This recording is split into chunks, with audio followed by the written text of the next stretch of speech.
ప్రస్తుతం నేను వికారాబాద్ అసెంబ్లీ నియోజకవర్గంలో ఉన్న చెవెళ్ళ పార్లమెంట్ నియోజకవర్గంలో వికారాబాద్ అసెంబ్లీ నియోజకవర్గం కూడా ఒకటి. వికారాబాద్ అసెంబ్లీ నియోజకవర్గ ప్రజలు ఏమనుకుంటున్నారు అన్నటువంటి విషయాలపై ఈరోజు గ్రౌండ్ రిపోర్ట్ ద్వారా తెలుసుకుందాం.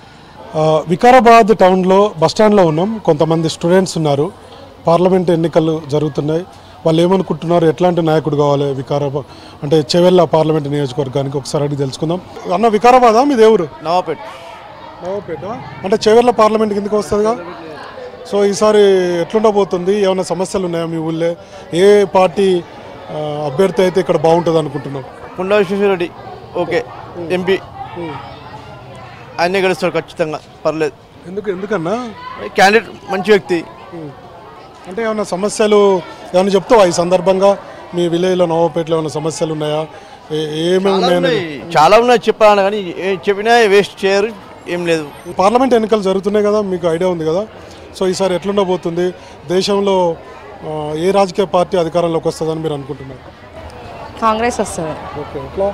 కాంగ్రెస్ అంటే ఇప్పుడు బస్సెస్ ఫ్రీ బస్సెస్ చెప్పారు, అన్న ఒక్కొక్కటి చేసుకుంటూ వస్తున్నారు కాబట్టి కంపల్సరీ మళ్ళీ కాంగ్రెసే వస్తుంది. ఎందుకంటే కేసీఆర్ ఏం మంచి చేయలేదు. ఉన్న వాళ్ళకే భూమి ఉన్న వాళ్ళకే ఇచ్చిండ్రు, లేని వాళ్ళకి ఏమి ఇవ్వలేదు. నా ఉద్దేశం అయితే అది. ఇప్పుడు రేవంత్ అన్న వచ్చింది కాబట్టి ఎంతో కొంత చేస్తుండొచ్చు, 5 years కాబట్టి ఎంతో కొంత చేస్తుండొచ్చు అని అనుకుంటున్నాము. చాలామంది అయితే కేసీఆర్ అది చేసిండు ఇది చేసిండు అంటున్నారు, కానీ ఉన్న వాళ్ళకి లేని వాళ్ళకి తేడా ఏం చూడలేదు. 5 ఎకరాలు ఉన్న వాళ్ళకి అదే ఇచ్చిర్రు, ఎకరం ఉన్న వాళ్ళకి అదే ఇచ్చిర్రు, 100 ఎకరాలు ఉన్న వాళ్ళకి కూడా అదే ఇచ్చిర్రు. ఇప్పుడు రేవంత్ ఉన్న పాలన ఎట్లా ఉంది మరి? ఈ దాదాపు 6 నెలలు అవుతుంది కదా. బాగుంది రేవంత్ అన్న పాలన. ఏమన్నా కష్టం వచ్చినా కూడా పార్లమెంట్కి వచ్చి డైరెక్ట్ మాట్లాడాలి అని అంటున్నారు కాబట్టి బాగుంది రేవంత్ అన్నది. పార్లమెంట్ ఎన్నికలు, ఎంపీ ఎలక్షన్స్. సో ఈసారి ఎవరు గెలుస్తారు అనుకుంటున్నారు మీ చెవెళ్ళలో? రంజిత్ రెడ్డి. ఎట్లా?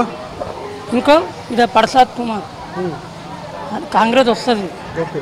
పనులు మంచిగా చేస్తున్నారు వీళ్ళు. ఇప్పుడు నెక్స్ట్ ఎలక్షన్లో ఇప్పుడు వస్తారు. Council MP election, council election అంతా వీరే వస్తారు. మొత్తం సెంటర్లో కూడా వీరే వస్తారు. మోమిన్పేట మండల కేంద్రంలో ఉన్నాం. కొంతమంది స్థానికులు ఉన్నారు, వాళ్ళతో మాట్లాడదాం. సో పార్లమెంట్ ఎన్నికలు జరుగుతున్నాయి తెలుసా నీకు? ఎంపీ ఎన్నికలు. అవునన్నా తెలుసు. సో ఈసారి ఎట్లుండబోతుంది? ఎవరు గెలుస్తారు అనుకుంటున్నారు? ఇక్కడైతే 3 పార్టీలు ఉన్నాయన్న. ఇక్కడైతే మన కాంగ్రెస్ గెలవగలుగుతుంది. అంటే ఎట్లా అన్నా? ఎవరు కాంగ్రెస్ అభ్యర్థి తెలుసా? తెలుసు అన్న. ఇప్పుడు ఇంతవరకు గడ్డ ప్రసాద్ ఉండే ఎమ్మెల్యే, ఇప్పుడు రజీందర్ రెడ్డి ఉన్నాడు ఎంపీ. ఇప్పుడు ఆయనకు జర ఏంటంటే ప్రసాద్ నుంచి ఆయనకు జర ఇచ్చొచ్చింది, పార్టీ గిట్ట మారిండు. ఆయన నుంచి మనకు ఇప్పుడు వస్తున్నాయి, లేకపోతే రాకుండే. ప్రసాద్ గురించే మనకు ఆయన నుంచి చూసి ఓట్లు పడుతున్నాయి, కానీ లేకపోతే ఓట్లు పడకుండా ఆయనకు. రంజిత్ రెడ్డి పడకుండే. ప్రసాద్ వల్లనే ఇప్పుడు ఈయనకు ఓట్లు అంటావా? ఓట్లు లేకపోతే ఓట్లు లేకుండే. ఆయన టీఆర్ఎస్లు ఉండే. ఇప్పుడు వచ్చిందే వస్తుంది అనుకుంటున్నాం. అంటే ఏం పార్టీ వచ్చింది ఇప్పుడు? ఇంతకుముందు ముందేమో తెలంగాణ వచ్చింది, ఇప్పుడు కాంగ్రెస్ వచ్చింది కదా, దాని కాబట్టి కాంగ్రెస్ వస్తుందేమో అని అనుకున్నారు. మా ఊరల్లో అడుగుతారు దీనికే దానికే అని అంటారు. మరి ఇప్పుడు ఈసారి ఏది వస్తుంది అనుకుంటాను? ఏ పార్టీ వస్తుంది అనుకుంటాను? ఇప్పుడు అది ఎంపీ ఓట్ల ఫస్ట్ కాంగ్రెస్ వేసినాం కదా, మా దానికే వేయాలి ఆలోచన. ఎవరికన్నా మనకు సాయం కాకపోయినా వీధుల కన్నా సాయం అయితే. మాకు భూమి లేదేం లేదు, కష్టమైతే తప్పదు మన జీవితంలో. మనం ఇప్పుడు ఫస్ట్ వేసినాము, మళ్ళీ వేరే దానికి వేస్తే బాగుండదు, దీనికే వేయాలని నా ఆలోచన. కాంగ్రెస్కి వేయాలి. ఎన్నికలు వస్తానా తెలుసుగా? ఎంపీ ఎన్నికలు తెలుసు. ఎట్లా ఎవరు గెలుస్తారు అనుకుంటాను? మేము మొన్న ఈయన ఈయన పేరు ఏం పేరు మొన్న ఇప్పుడు వేసిన చూడు, రంజిత్ రెడ్డికి వేస్తాం. గెలుస్తాడా రంజిత్ రెడ్డి? గెలుస్తాడు.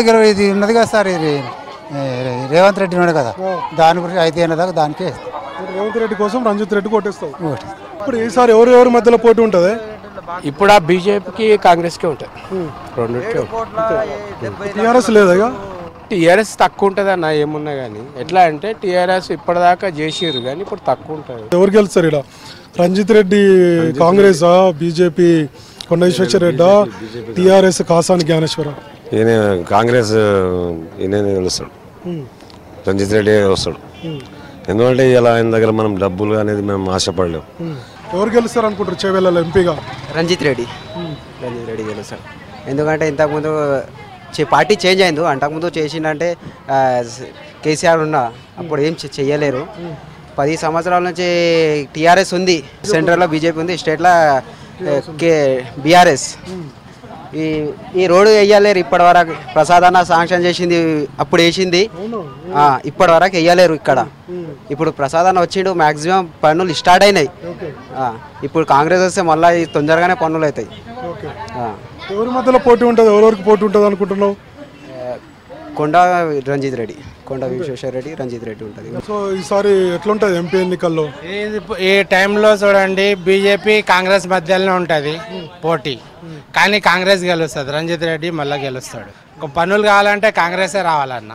అవును, ఎట్లా అంటే ఇప్పుడు జిఎస్టీ ఉన్నది, అవి ఉన్నాయి, చాలా డీజిల్ రేట్లు పెరిగి ఉన్నాయి, గ్యాస్ సిలిండర్ల రేట్లు పెరిగి ఉన్నాయి, ప్రతి దాంట్లో జిఎస్టీ ఉంది. పాల ప్యాకెట్ నుంచి పెట్రోల్ దాకా జిఎస్టీ మీద నడుస్తున్నది గవర్నమెంట్. ఆ జిఎస్టీ పోవాలంటే కాంగ్రెస్ రావాలి ప్రభుత్వం. 3 పార్టీలకు సంబంధించిన అభ్యర్థులు ఉన్నారు, ఎవరు గెలుస్తారు అనుకుంటున్నారు? రంజిత్ రెడ్డి గెలుస్తాడు. రంజిత్ రెడ్డి పక్కా గెలుస్తాడు. ఎందుకు రంజిత్ రెడ్డి ఎందుకు గెలుస్తారు అంటున్నావు? ఎందుకు గెలుస్తాడు అంటే అతన్ని మంచి సేవ చేస్తాడు, మంచి మంచి కార్యక్రమాలు చేస్తాడు. పార్టీ పరంగా ఉన్న అందరికీ ప్రతి కార్యకర్తతో మాట్లాడతాడు, ప్రతి ఇంటింటికి తిరుగుతాడు. ఏదైనా కానీ ప్రతి ఒక్క కార్యకర్త దగ్గరికి పోయి నేరుగా మాట్లాడతాడు. ఏదో లైవ్లో చెప్పి దానికి ఓటేయండి దీనికి కూడా కాదు. ఏదైనా కష్టం వచ్చినా, ఎవరికి ఏమన్నా ఆపద వచ్చినా అన్న రంజిత్ అన్న అంటే ఎంట ఉంటాడు, సాయం చేస్తాడు, అతను దోచిన సాయం చేస్తాడు. ఖచ్చితంగా రంజిత్ రెడ్డి గెలుస్తాడు. ఇట్లా చేవెళ్ళలో పరిస్థితి ఎట్లా ఉంది, ఎవరు గెలిచే అవకాశం ఉంది అనుకుంటున్నావు? చేవేళ్ల సంగతి మనకు తెలియదు కానీ లోకల్లో అయితే వికారాబాద్ లోకల్ దారు టౌన్లో అయితే కాంగ్రెస్ ఉందన్న మెజార్టీ, మంచి మెజార్టీ ఉంది. ఎందుకంటే మా ప్రస్తుత ఎమ్మెల్యే స్పీకర్ మంచి క్యాండిడేట్, చాలా అంటే చాలా మంచి వ్యక్తి ప్రసాద్ కుమార్ అని, చాలా మంచి వ్యక్తి, పైగా అభివృద్ధి చేసే క్యాండిడేట్. ఈ రంజిత్ రెడ్డి గిట్ట ఇప్పుడు కొత్తగా వచ్చిండు కాంగ్రెస్లకు. కాంగ్రెస్ ఇప్పుడు స్వర్గీయ వైఎస్ రాజశేఖర రెడ్డి ఆశయం ప్రధాని చేయాలని, ఎవరికి? రాహుల్ గాంధీ చేయాలని. పార్లమెంట్ ఎన్నికలు జరుగుతున్నాయి కదా, సో చేవెళ్ళ పార్లమెంట్ నియోజకవర్గంలో అంటే ఏ పార్టీ గెలిచేటువంటి అవకాశాలు ఉన్నాయి నీ అంచనా ప్రకారం? అంటే మీరు సింబల్ పరంగా అంటున్నారా క్యాండిడేట్ పరంగా? అన్నీ అన్న, సింబల్ అయినా క్యాండిడేట్ అయినా ఎవరైనా, ఏదైనా సింబల్ క్యాండిడేటే సింబల్ కదా అన్న. ఒకటి చెప్పాలంటే సింబల్ ఇక్కడ చూసుకుంటే సింబల్స్ పక్కకు పెడితే మనకు కావాల్సిందే డెవలప్మెంట్ అన్న. ఒకటి ఏంటంటే నేను కూడా కొంచెం గ్రాడ్యుయేటెడ్, నేను చదువుకున్నా, నాకు తెలుసు. ఇప్పుడు నేను వికారాబాద్ లోకల్లో ఉంటాను. లోకల్ ఉన్న ఫీలింగ్ ఏంటంటే రంజిత్ రెడ్డి పార్టీ బేస్ కాకపోయినా ఎవరు పోయినా సరే కానీ నువ్వు ఏ పార్టీ రాబోయి నువ్వు ఒక సర్పంచ్వా ఎంపీటీసీ అని అడగకుండా పార్టీ బేస్ కాకుండా హెల్ప్ చేస్తాడనే నేచర్ ఆయనది ఉన్నది. నెక్స్ట్ వచ్చేసి ఇప్పుడు నాకు తెలిసి ఇప్పుడున్న ఎంపీ ఎలక్షన్స్లో వచ్చేసి ఇద్దరే ఇక ఓపెనెంట్లు, మన కొండ వర్సెస్ రంజిత్ రెడ్డి. ఇక కొండ గారు అనేది ఎప్పుడు కనిపించలేదు, ప్రీవియస్గా అప్పుడు ఎలక్షన్ అప్పుడు కనిపించిండు, ఇప్పటి వరకు ఆయనది ఏమంత రిఫ్లెక్షన్ లేదు. ఇప్పుడు బాగా నేను వినే న్యూస్ ఛానల్స్ కానీ ప్రచారంలో కానీ వినేది ఏంటంటే ఇప్పుడు కొండగారికే అపోలో హాస్పిటల్స్ అవి ఉన్నాయి, మల్టీ స్పెషాలిటీ హాస్పిటల్స్ ఉన్నాయి. మరి కోవిడ్ టైంలో ఆయన కనుమరుగైపోయిన కనిపించలేదని ఒక న్యూస్ కూడా ఉంది. ఆ మూమెంట్లో మన స్థానిక ఇప్పుడున్న ఎంపీ కానీ అప్పుడున్న ఆయన కానీ కొంచెం గ్రౌండ్లో ఉన్నాడనే మెసేజ్ ఉంది.